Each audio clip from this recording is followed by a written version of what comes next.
Ya Ali Madad. Otherwise, write Abu Ali Missionary, wise number 874.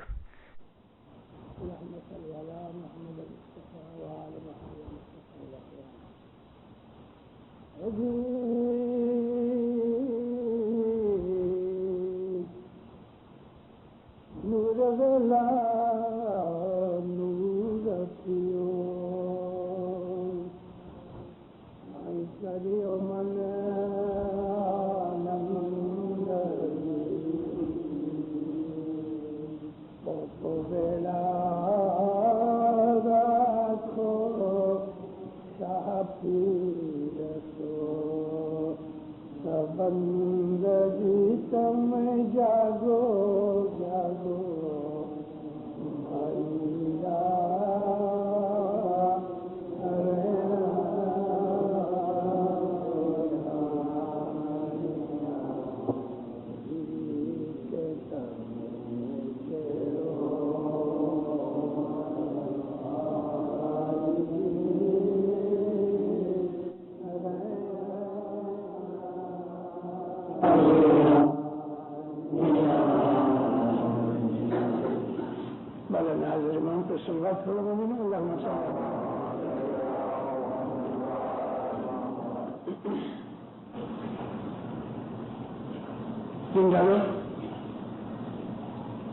ہمارے پیر نے صبح کے وقت کو نور کا وقت کہا ہے.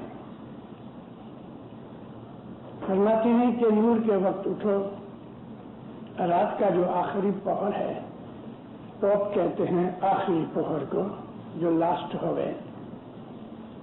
شاہ پیر کے ساتھ اپنا سبند جوڑو, اس کو یاد کرو.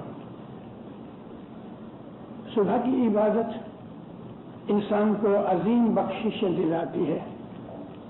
ہمارا اسماعیلی مذہب جو ہے وہ روحانی مذہب ہونے کی وجہ سے عبادت کے اوپر زیادہ زور دیتا ہے. شام کے وقت ہماری جو دعا بندگی ہے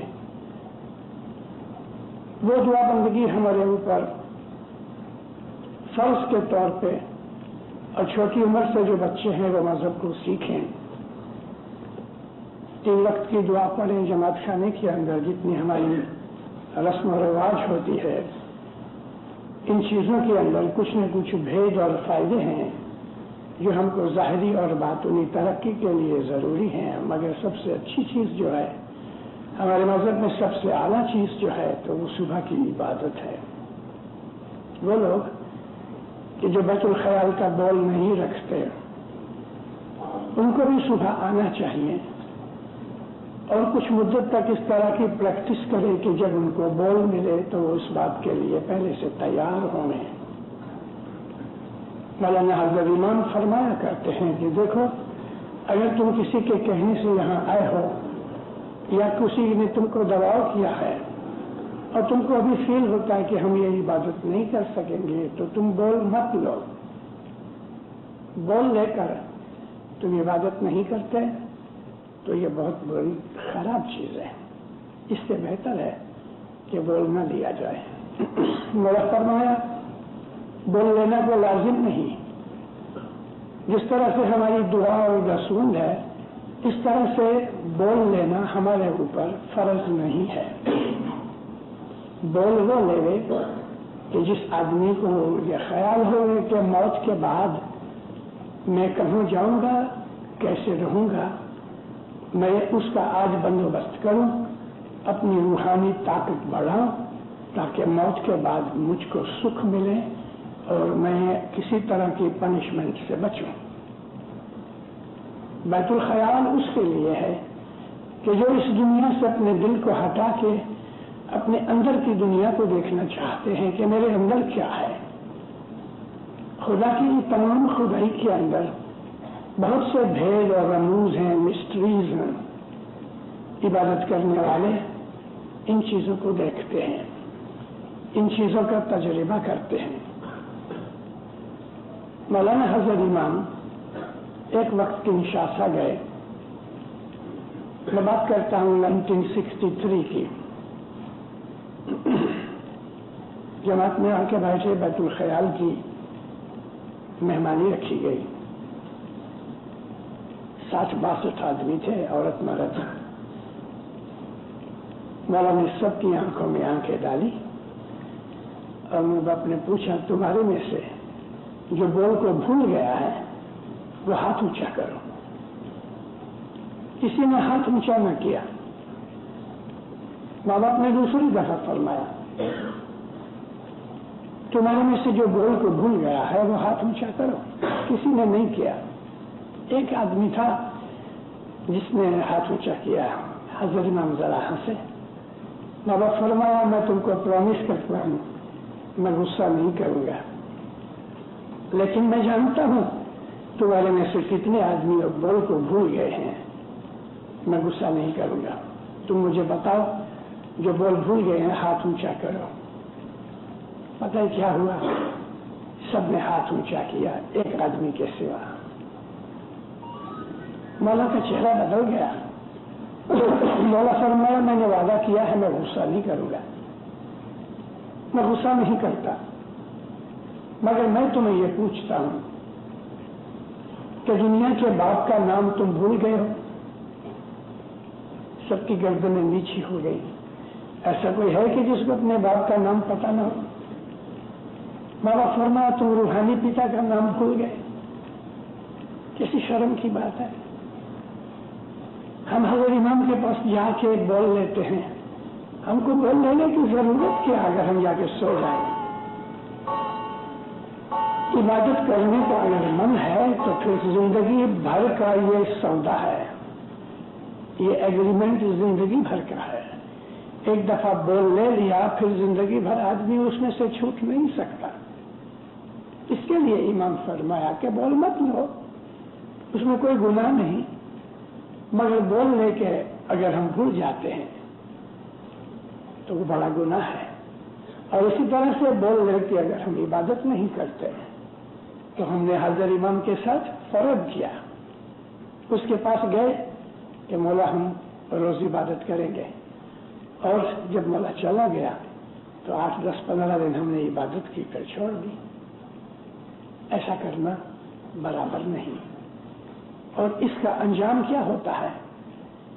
زندہ بعض گناہ ایسے ہوتے ہیں کہ ہم کو وہ دنیا کے اندر تکلیف دیتے ہیں. اور یہ گناہ کہ حضرت امام کے پاس جا کے پرومس کرنا کہ میں عبادت کروں گا اور بول لے کے آئے اور عبادت نہیں کی، یہ روحانی گناہ ہماری عقل کو، ہمارے وچاروں کو، ہمارے خیال کو خراب کرتا ہے.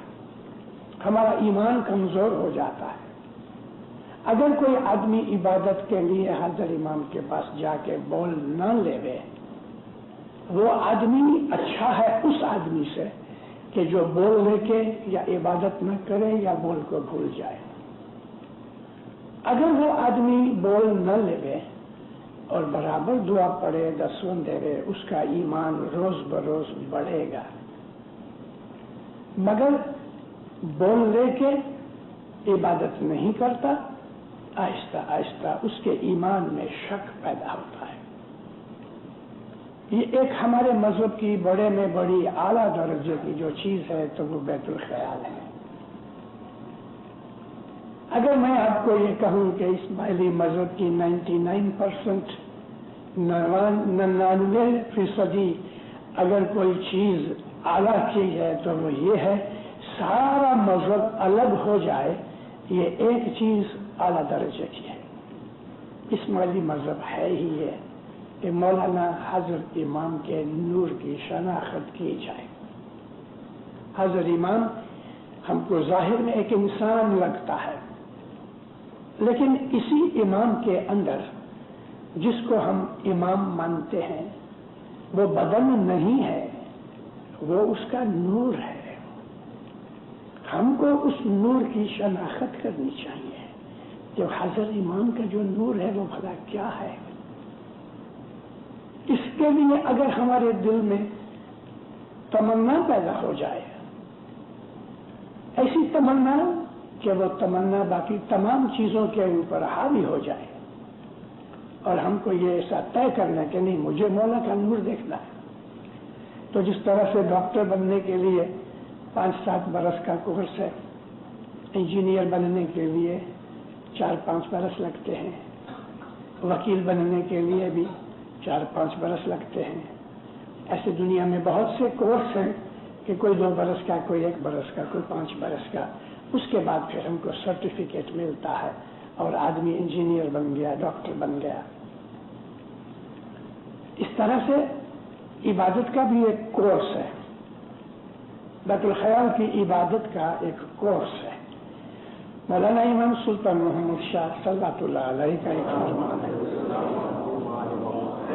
مولا فرماتے ہیں کہ اگر تم برابر میرے فرمان پہ عمل کرو اور برابر تم عبادت کرو تو 5 برس کے اندر تم کو ضرور نور کی بخشش ملے۔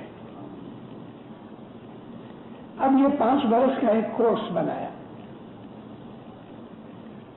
حضرت امام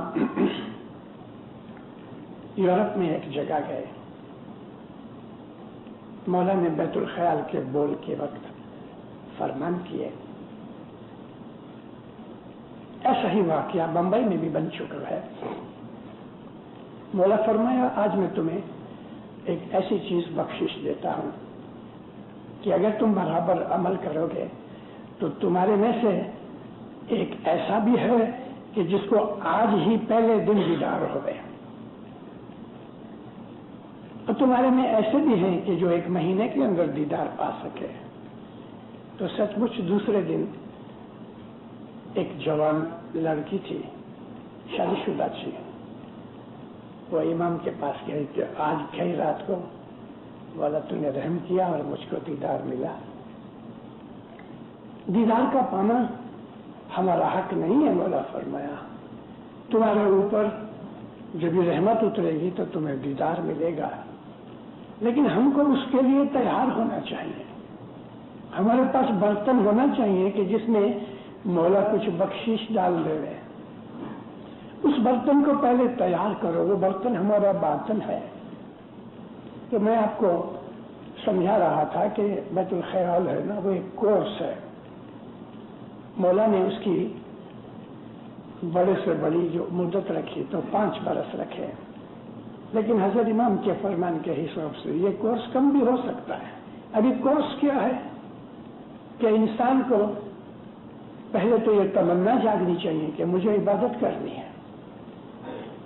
اگر عبادت کرنی ہے تو پہلے اپنی 3 وقت کی دعا پوری کرو، مضبوط کرو۔ میرا مطلب یہ ہے کہ 3 وقت کی دعا وقت کے اوپر روز پڑھی جائے، ایک دن بھی اس کے اندر ناغا نہ ہو۔ دوسری چیز یہ ہے ہماری دسوند برابر ہونی چاہیے۔ دسوند جو ہے وہ ہمارے مال کو پاک کرتی ہے۔ جو آدمی دسوند نہیں دیتا اس آدمی کا جو کھانا ہے وہ پاک نہیں ہوتا۔ دسوند ہمارے رزق کو پاک کرنے کی خداوند عالمین نے یہ چیز مقرر کی ہے۔ قرآن شریف میں بھی خدا کہتا ہے اے محمد لوگوں کے پاس سے زکوٰۃ لے کے ان کے مال کو پاک بناؤ۔ خدا کا حق نکال کے کھانے سے ہماری عقل بڑھتی ہے، دل پاک ہوتا ہے۔ دسوند بہت ہی امپورٹنٹ چیز ہے، خاص طور پہ بیت الخیال والوں کے لیے۔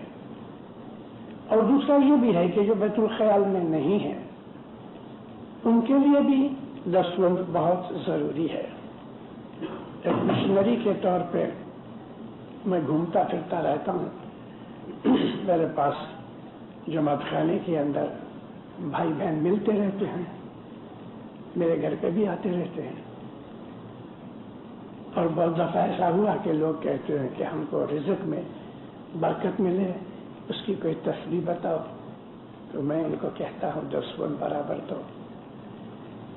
اگر آپ کو آرتھک حالت میں یعنی پیسے کی بابت میں تکلیف ہے تو پہلی چیز اپنی دسوند دیکھو، کیا میری دسوند برابر ہے؟ اگر دسوند برابر ہے تو دوسری چیز یہ دیکھنی چاہیے کہ میرا خرچہ کیسا ہے۔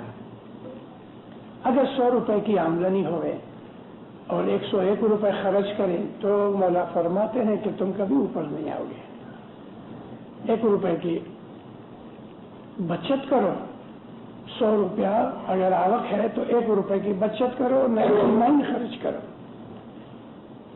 لیکن دسوند آپ کو لازم برکت دے گی. اگر محتاج نہیں ہونا, میں نہیں کہتا کہ آپ مالدار بن جاؤ گے, محتاج نہیں بنو گے, دسوند برابر دو. دسوند دینے سے آپ کے رزق میں برکت ہوگی.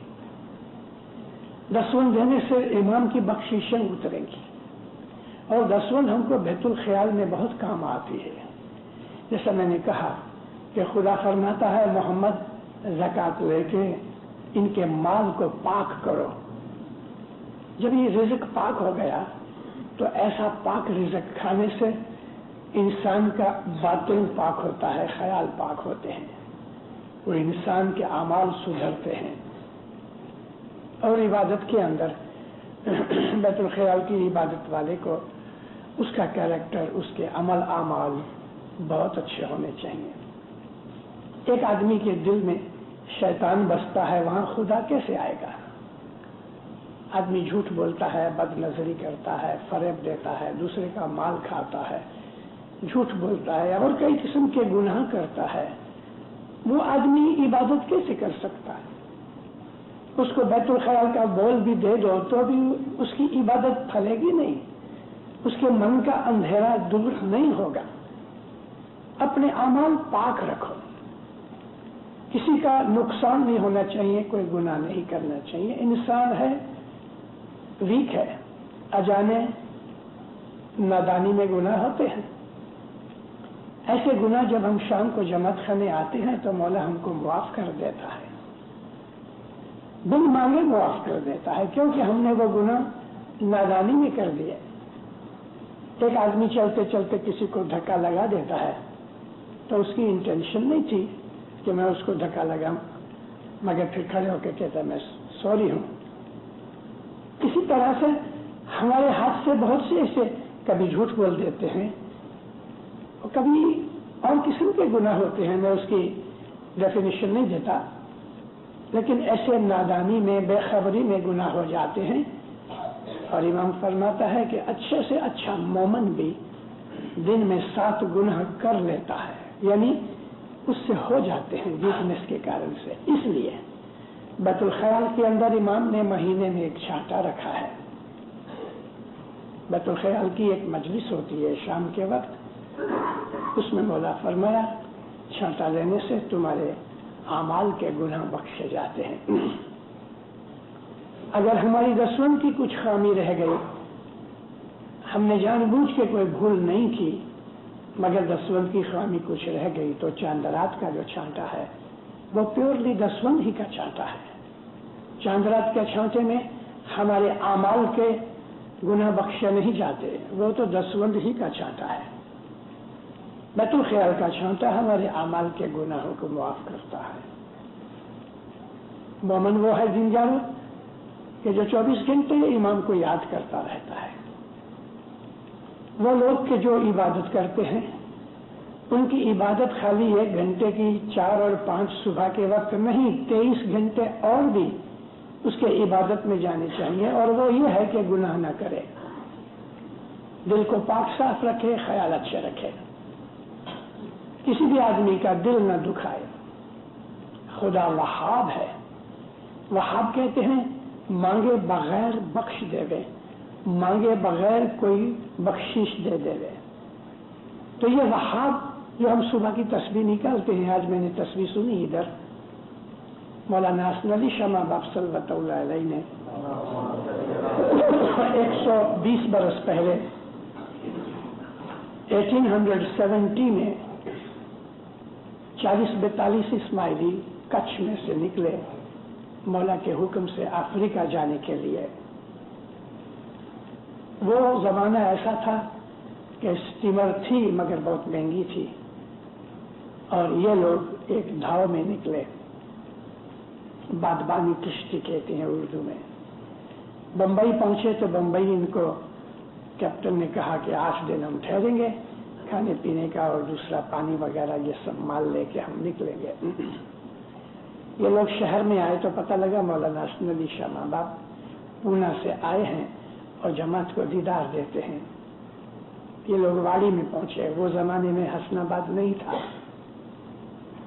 واڑی جہاں حاضر امام رہتے تھے. حسن علی شاہ ماں باپ علی شاہ کے ادھر بنگلے تھے. تو یہ لوگ واڑی میں آئے. انہوں نے مکھی کے پاس جا کے مہمانی لکھائی, مہمانی رکھی. مولا کو عرض کیا مولا ہم افریقہ جاتے ہیں. مولا بہت خوش ہوئے. حسن علی شاہ ماں باپ بہت خوش ہوئے.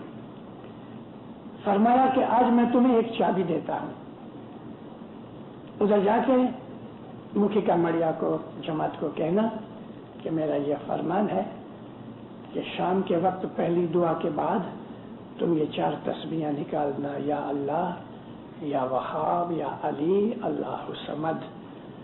یہ 4 تسبیحاں ہیں, ایک نہیں. اور ہر تسبیح کے بعد سجدہ کرنا چاہیے. تو یہ 4 تسبیحاں بنے ہیں. اور یہ 4 تسبیحاں ہماری جو اسماعیلی مذہب کی تسبیح ہے تو وہ 101 دانے کی ہے, لیکن کم از کم 33 دانے کی تسبیح ہونی چاہیے.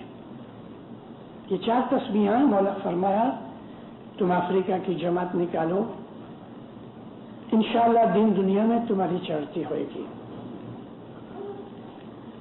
افریقہ پہنچے, مکھی کو مولا کا میسج دیا اور اسی دن سے شام کے وقت پہلی دعا کے بعد یہ تسبیحاں شروع ہوئی. 30-35 برس پیچھے مولانا سلطان محمد شاہ صلوات اللہ علیہ گئے ادھر. یہ 1905 کی بات ہے. مولانا سلطان محمد شاہ فرمایا کہ تم آج سے یہ تسبیحاں صبح کی دعا میں نکالا کرو. شام کے بدلے مولا نے اس کو صبح بنا دی. یا اللہ کی تسبیح سے ایمان مضبوط ہوتا ہے. بہت دفعہ میں کہا کرتا ہوں وعظوں میں بھی, پرسنلی بھی, کہ اگر کسی کا ایمان کمزور ہے تو اس کو بولو یا اللہ کی 101 دانے کی تسبیح نکالے. بہت دفعہ بائیاں ملتی ہیں, میرا لڑکا, میرا شوہر جماعت خانے نہیں آتا, اس کا ایمان مضبوط نہیں, تو میں ان کو کہتا ہوں تم یا اللہ کی تسبیح نکالو, سجدہ کرو, سجدے کے اندر مانگو یا مولا یہ میرا لڑکا ہے, اس کا ایمان مضبوط کر. ہم دوسرے کے لیے بھی یہ تسبیح نکال سکتے ہیں. یا اللہ کی تسبیح سے ایمان پیدا ہوتا ہے. ایمان خدا کی بخشش ہے.